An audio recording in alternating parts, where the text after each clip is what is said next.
that's where I think leaving the scene of the crime for you was good. Because, you live in Boyne City now. You don't have those people waiting at the bus stop. The bus stops at your house to pick you up. That's right. Completely different. It's way different. And I think, getting outside of that for you is very healthy. Oh, yeah. And definitely. again, those places, you didn't put yourself, like if you had to go to the store or you had to take the bus, you had to take the bus. Right. I guess some people are like, no, you could have walked. You could have took 8 other buses around that one bus. And being realistic, you could have done that a couple times. But at the end of the day, it's you're going to even talk yourself in, I got it. I'll be strong. I'll test myself today. And then like, this one's on us, Tyrone. You ain't going to turn that down. That's right. So it's still different than, saying that you're going to get out there and do it and then just put yourself right back, hanging out with Jimbo and hanging out with all those dudes. And it just doesn't make sense, I guess. If you have no other options, I guess, but I don't know. There's a lot of options out there. And sometimes people are just too afraid to leave what's comfortable. Right. What do you think about this, Marty? Like, some people like to be maybe it's attention seeking, but they like to be the damsel in distress. If people are searching for attention. Yeah. Do you think that they... Well, there's always going to be those people that thrive on that, and they think that that's maybe... Well, part of it, I think, too, is being heard. So a portion of it is a real... has good intentions, I guess. So it depends on what it is that they're asking for, looking for attention for. But I guess, like, if for what you're speaking of is people reaching out and then not found, if people reaching out for help are not following through, the way I look at it is it's a process. I think that maybe sometimes somebody needs to make 5 phone calls saying that they're going to do X, Y, or Z for themselves before actually anything happens. Mm-hmm. I know that's a fact because I've done it myself before. They were different people that I called, but you know what I mean? The bottom line, I think, from at least that I've seen, is that nothing's really going to develop in terms of moving forward in your recovery unless you're in it for yourself, unless you're in it like 100%. Not necessarily 100%. I take that back, but enough to know that it's an internally driven, God driven, however you want to look at it, that it's something that you really truly want and that you really truly want to change. That it's not just, you're coming down or whatever and feeling like crap. I've made those phone calls before where it's like, I feel so bad right now and guilty about where I'm at in my life. I need to call and tell somebody that I need to change, because there's reality in that whole, what you're saying to yourself and then what you end up saying out loud to the other person when you make that phone call. But are you going to really do what you're talking about? Are you really going to follow through with that? Or is it that was just a spur of the moment kind of Band-Aid to fix it? When deep down, that's the truth of it all, is you do need to change and you do need to get control of things. But for the time being, it was kind of just, what's that word? What do they say? Just hollow words, I guess. Sexual relationship. I don't think yeah. And I'm going to have our friend Lisa from Kirsten's Ride On, and not Kirsten's Ride On, but Kirsten's Ride On the podcast this week, and and she'll tell you if somebody is talking about they're about suicide prevention, and if somebody is reaching out, well, then they're reaching out. Listen to them. It doesn't matter if they say it 1 billion times. If they're thinking about taking their own life, you take it 100% serious every single time. But where I think this is, it's kind of the same but kind of different, is when people actually just, I don't know, they seek that attention. They want to be involved in people's lives. I don't know. It's really weird. I'm not sure how to say it, and I don't think I'm doing it right. Because you're right. You get to the bottom, and you're hungover, and you have no more money, and you just need help, and you would trade places with just about anybody at that point. Mm-hmm. And you just want out. And that, I think, that's different, I think, than purposely just going out of your way. And I don't know. I mean, maybe people don't do that. I'm sure there's some people that do. But, you know, I could see a scenario where, well, my husband doesn't listen to me unless I'm drunk, you know, or unless I'm like in need of help and blah, blah, blah. Then he comes to my aid. So I'm going to, you know, do this all just to get that. And I don't know. It'd be kind of, I mean, you could just get naked, you know. I know a lot of people could get attention just naked, but it just seems like there's better ways. And I don't even know where I'm going with this at this point. I'm just talking. I like to hear my own voice. What's up? I'm a bad girl. That's Tyrone's favorite song, by the way. If you don't know what I'm talking about, check out the video. It's on our Facebook page. It's also on our website, 217recovery.com. It's under the fun page. And we were kind of bored around the house. Tyrone, you remember us making that video and doing all that fun stuff. Yeah.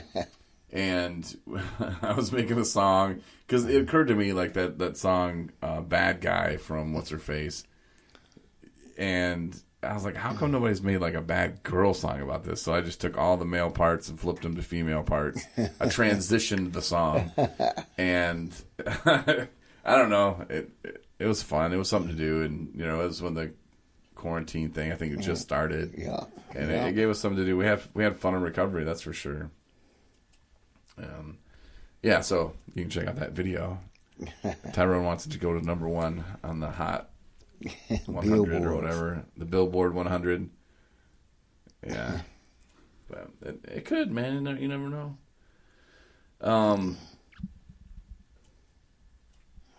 I do have something else written down here, but I'm not really sure I want to talk about it. Mr. Tyrone, do you have any words of wisdom? Do you have anything that's burning your soul tonight? Well, just do the right thing and keep coming back. What's your favorite Spike Lee movie? Do the right thing. Okay. What's your favorite Tyler Perry movie? Diary of a Mad Black Woman. What's your favorite Bruce Springsteen song? USA.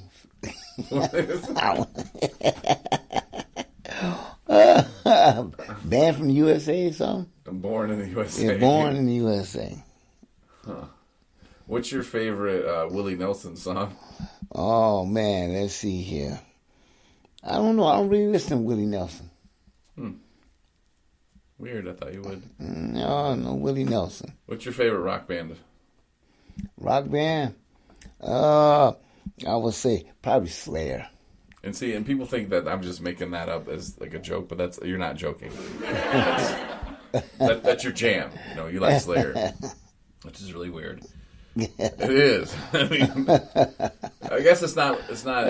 I mean, it's the same thing. Like if I'm like bumping a Jay-Z record or something, you know, and you're like, why is that white boy bumping Jay-Z? You know, like why is that black guy bumping Slayer?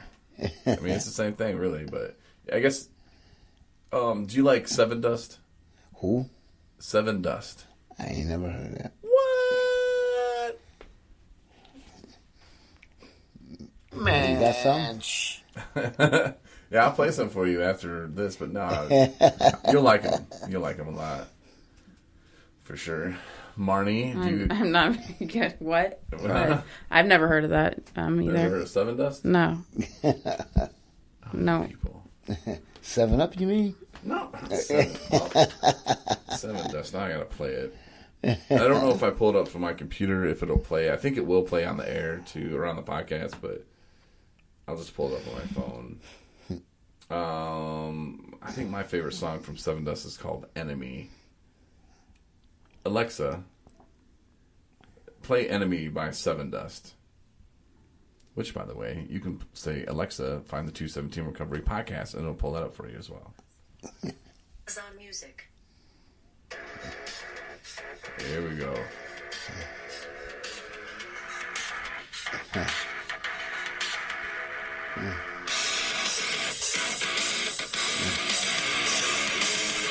It's doing nothing for Marnie. No, I like it. I just I didn't.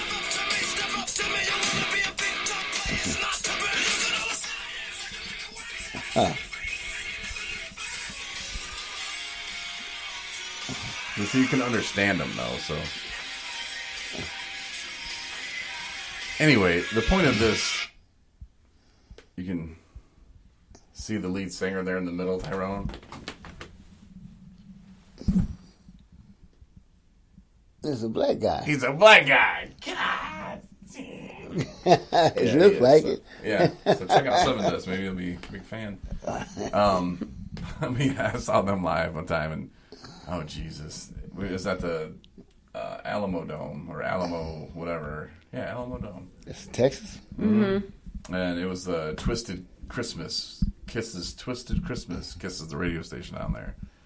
And I worked for one of the other stations, and we were down there and backstage, and man, I was freaking hammered. It was Korn, Seven Dust. I don't know, everybody who was anybody at that time. Is there maybe Slipknot too? Yeah, pretty sure Slipknot was there. And then anyway, Mudvayne. You ever heard of them? No. Okay, you guys. Mudvayne. Awesome. That's in a fish there, right? That's a fish? I don't know. I don't know. Maybe not. Anyway, the lead singer paints his face and stuff. If I played a song, you would know it. Oh, Jesus.